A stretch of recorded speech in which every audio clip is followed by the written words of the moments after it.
Hello there. Welcome to my photo essay. My name is Tom, and today I'm going to be sharing some landscapes and other pictures that I took during my study abroad trip in Havana, Cuba. The first picture that we can see here is a view of a place called Casa Blanca, which is an old Spanish colonial fort outside of Havana on the other side of the bay. Um, in this picture, you can see to the far right, there's actually a statue. That statue is called Christ of Havana, and it stands out watching over Havana, over the bay. It's a very beautiful statue. I thought this view was gorgeous. I love the old architecture that you can see in the fort, and I also really liked just the nature that you can see between the bay and the fort itself. There's a lot of trees, a lot of flora that really serve to make it a much more intriguing view to look at. Um, let's move on to the next picture here. This is a church in Old Havana that was built by the Spanish. Norquis, our tour guide, told us that it was built in the 16th century. Um, and for a church that is so old, it's in amazing condition. It's a huge tourist attraction in Havana. It's very important historically. Um, it's around it is surrounded by this large open plaza um, where our group encountered a mariachi band that played for us. And then through these alleyways, you can sort of see to the right side of the picture, there's lots of little shops and restaurants, things like that. Museums. This was from the first day, as well as the previous picture. These both from the first day, and we spent the whole day sort of going through Old Havana, checking it out, seeing buildings like this.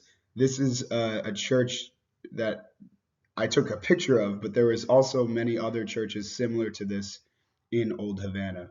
I just love the architecture, and I love how it sort of stands out. And yeah, it's beautiful. Okay, let's move on to this next one here.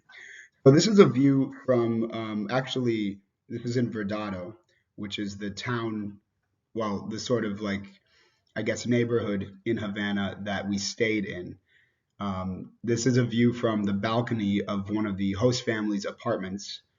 A man named Javier and his wife owned this apartment, and there are four students living with them, I believe, and my three roommates would go and eat lunch and dinner at Javier's apartment. So I would stop by a lot of the time and hang out. And Javier was always so nice to me, and he always wanted me to stay longer. And if he noticed that I was there, he would bring out an extra plate for me and ask me to sit down and eat dinner. And I would always explain to him, Javi, I have to go eat dinner with Cecilia. And he knew Cecilia, and he told me he told me to tell her that um, he wanted me to stay for dinner. And one night I actually did have dinner with Javi and everybody else, um, and it was a night that he made sushi. And so he was always doing these really nice meals for everybody. And I'm pretty sure the students bought some Crayola crayons for his young daughter, and he was really happy about that. And so, um, yeah, he was just a great guy. One of the many amazing Cuban people I met while I was there. Let's move on to this next picture here. Okay, so this is a view of Havana at night.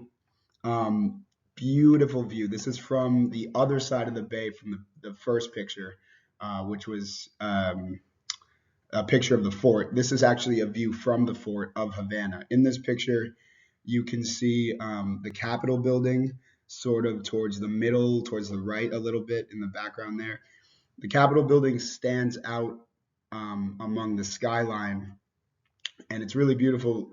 It's very reminiscent of the Capitol building or a Capitol building that you would see in the United States. It kind of has a Greco-Roman design to it, which I think is really pretty. And then all the different lights, and it's one thing to look at this picture and see.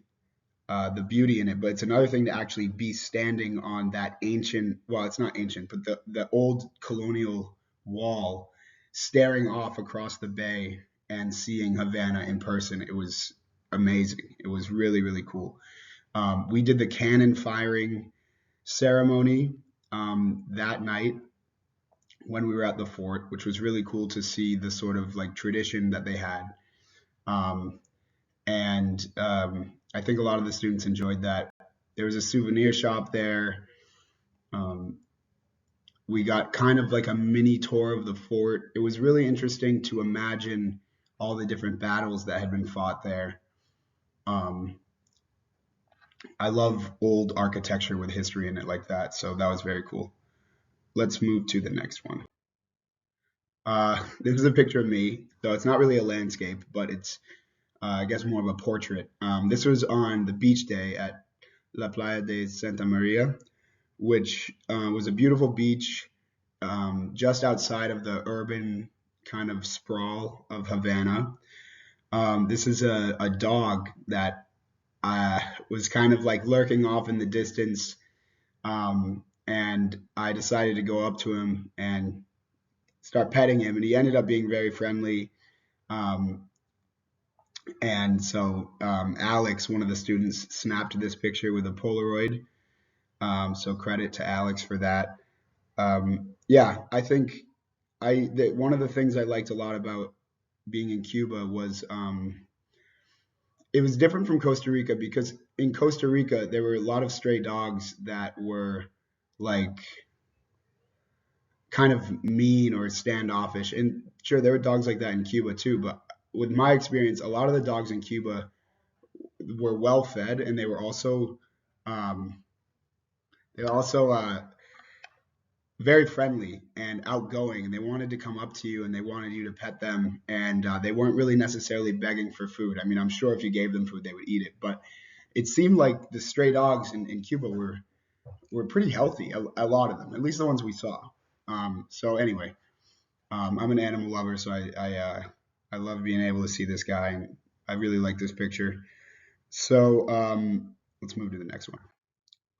Okay, so we're starting to get into the second half of the trip here. This is in Vinales in Pinar del Rio, which is the region. Vinales is the town. I was blown away when I saw these sort of natural, I think they're sandstone rock formations. So it was a very long bus ride to Vinales. It was like 2 hours, something like that. Vinales is in northwestern Cuba. It's good ways outside Havana. So we had been on the bus for a while, and I just remember at one point we turned the corner on this road, and suddenly there was this view of this expansive valley with all sorts of rock formations like these in the valley, and the road kind of continued off the side of the valley, and we got even better views. When we were in Vinales, we went ziplining. We went to a cave, which I have pictures of that I think are up next. We went to a tobacco plantation. I also have pictures of that. Um, but it was very cool to see the rural part of Cuba because previously we had spent pretty much the whole trip in Havana. So it was a different vibe, but it was also really interesting to see sort of in person.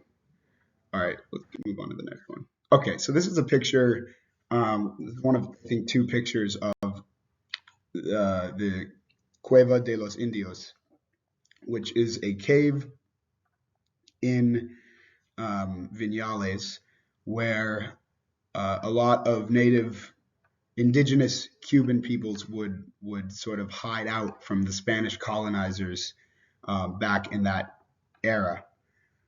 And this was a really cool cave. It was I love like caves and stuff like that ever since I was a kid. So I was happy we got to see one in Cuba.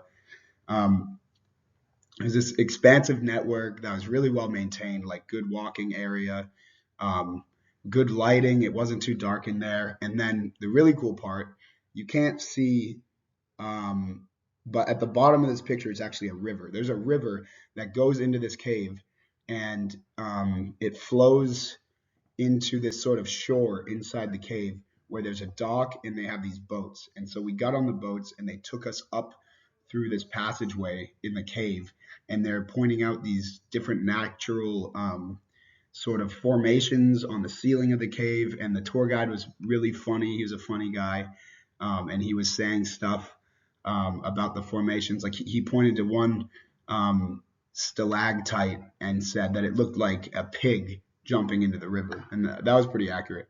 So let's see what's up next. This is another picture from Cueva de los Indios.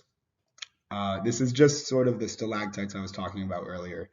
The roof of the cave has these large, like mineral formations that hang down all throughout the cave, and the ceilings in there were at some points very high, like you can see in this picture, very high ceilings, and then at other points you had to duck down to actually get through the cave. So that was pretty interesting. And there were also a lot of passageways that sort of branched off from the main um, sort of pathway, I guess, of the cave, the pathway that had been maintained by the government.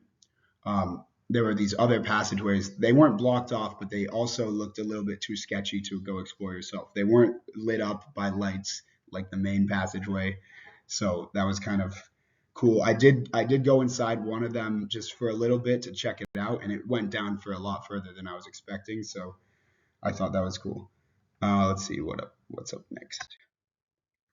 Oh, this is from the same day in Viñales. This is at Mural de la Prehistoria, which is um, one of the largest open air murals in the world, I'm pretty sure. Um, it's basically a mural that depicts prehistory, and it was really beautiful, and it was absolutely gigantic to see in person. Um, you can see me obviously here in the foreground. There was a horse there. I was trying to get the attention of the horse, but he wasn't really interested. So you can kind of see the look on my face. I don't look too pleased in this picture, but uh, that's okay. There was something funny that happened while we were there. There was a guy who wanted me to take his picture of him in front of the mural. So I was speaking to him in Spanish, but I noticed he had kind of a peculiar accent. And it wasn't until after I took his picture, and it was a perfectly fine interaction. I took his picture, everything like that, nothing strange or anything. But after I took his picture, Austin kind of tapped me on the shoulder. He goes, "Hey man, I don't think that guy was speaking Spanish. I think he was speaking Italian, but we could understand each other." Yeah, so that was kind of an interesting moment.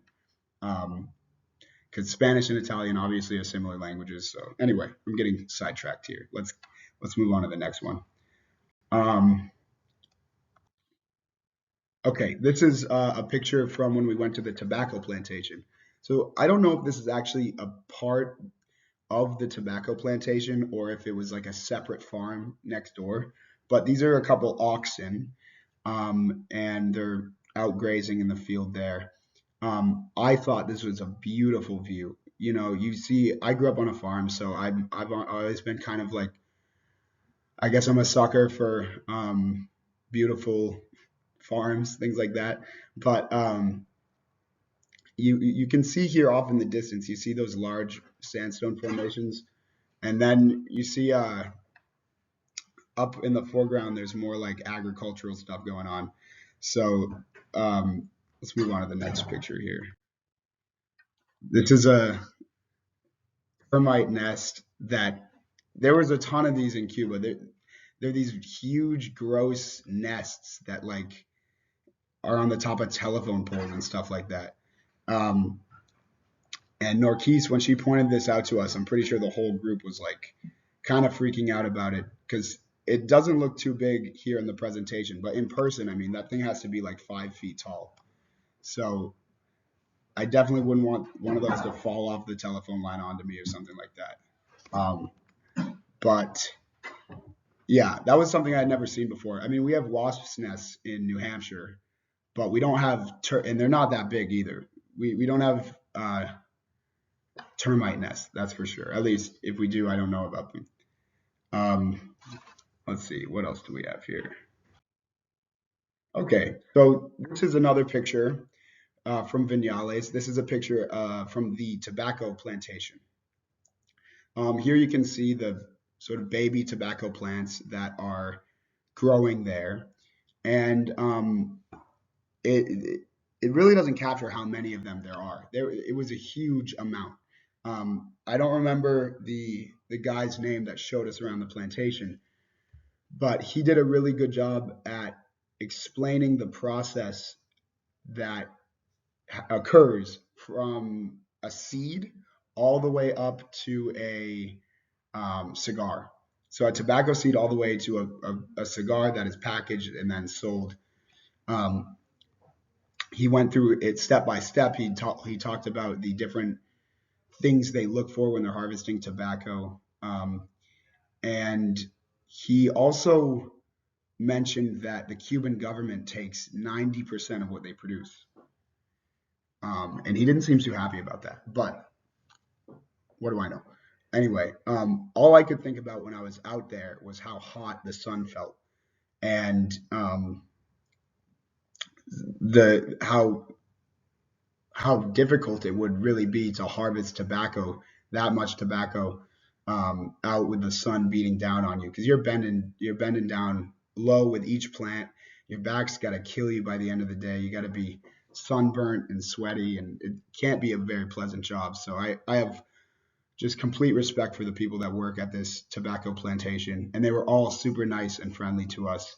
So yeah, let's move on to the next picture. This is a picture from Ernest Hemingway's house. This is sort of a pathway that sort of leads out into the away from the house. And there's an interesting anecdote here. So apparently, right to the right of this picture, there's a couple mango trees. And when Ernest Hemingway was living there, one day he noticed a bunch of kids throwing rocks at the mango trees, trying to get his mangoes, you know. And instead of chasing them off his property or yelling at them or, you know, being mean or anything like that, he approached them and he asked them if they would like to play baseball at his place. And they were kind of confused, but he ended up buying them all equipment. He bought them baseballs, baseball bats, and he even set up a baseball field there where they could play baseball anytime they wanted to. And of course, he would give them mangoes and however many mangoes they wanted. So I thought that was a really cool story. Another thing is that I think this is when I was talking to Cecilia and Fran at dinner one time. They were talking about Ernest Hemingway, and so they had discussed The Old Man and the Sea, which is a book that's based on a fishing village in Cuba. And one thing that's really amazing is that when Hemingway got the what is it, the Pulitzer Prize, he got some sort of award for that book. Instead of keeping all the money for himself, he donated most of it to a um, some sort of charity within Cuba that helps out, you know, different communities and things like that. He donated pretty much the entire award that he got, the monetary value, to this charity, and so that was very telling, and I thought that was a great story to show you what kind of person Ernest Hemingway was. So I think we're coming up on the end here. Another picture from Ernest Hemingway's house. So this is actually, you can see his house in this photo. Um, when I went there, I honestly wasn't expecting very much from Ernest Hemingway's house. I didn't really know how big it would be. I had heard the term finca, so I knew it'd be like a farm, but I was expecting sort of a modest house and a large area where agriculture would be done around it. When we got there, though,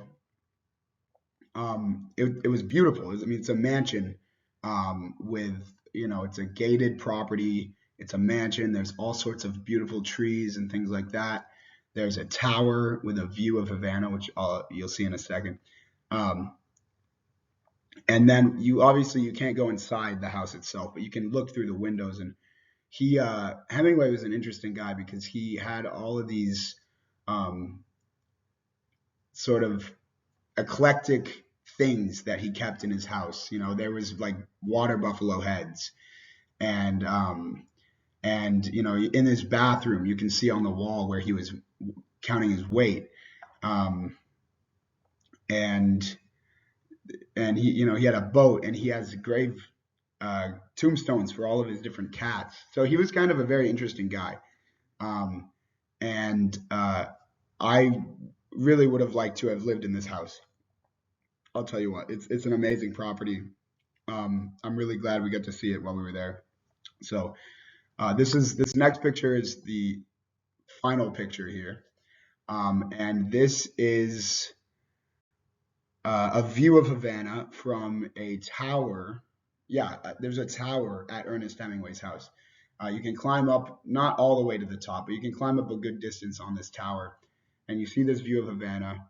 Um, so you can actually see pretty far, and I'm sure that if you could climb up to the top, you'd be able to see the entire city. Um, it's it's a gorgeous view, and I wonder if Hemingway ever went up here and just sort of sat down and maybe wrote some poetry, or came up with ideas for different novels and things like that. I think it would have been a very peaceful place to sort of reflect, and come up with the next great American novel. Hemingway's a great writer. I've only read one of his books. It was For Whom the Bell Tolls, and I really enjoyed it. Um, so anyway, yeah, that is my presentation. Um, I hope you got something out of it, and yeah, thank you.